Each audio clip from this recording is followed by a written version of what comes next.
Now we have to clarify terminology. In Revit, probably the most essential thing is a family. We create objects made from different components.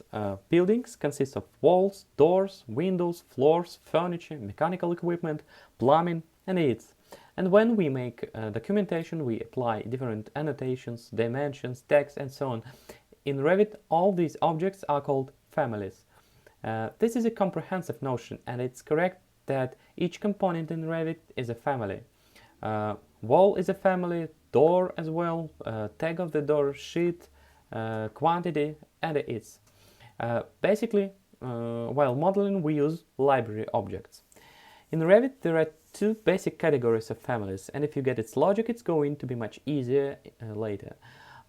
First, in Revit, there are system families. Here it is.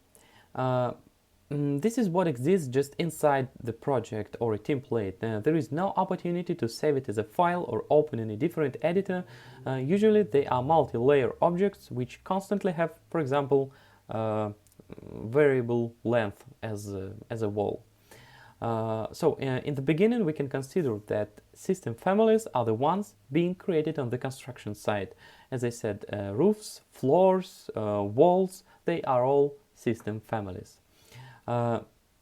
These objects, we can grab it, open edit type, and check it in here.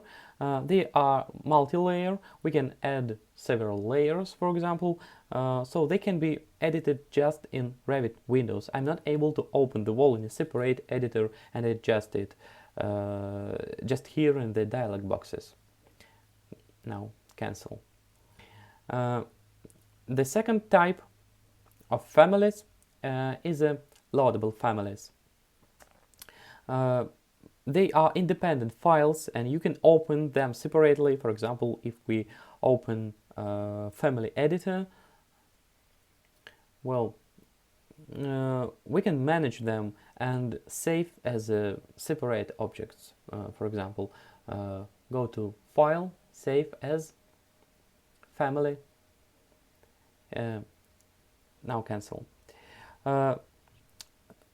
We can consider that a loadable family is what might be brought into the construction site, like windows with frames, doors, furniture, and so on. It's just a common ranking to understand the main categories in the beginning.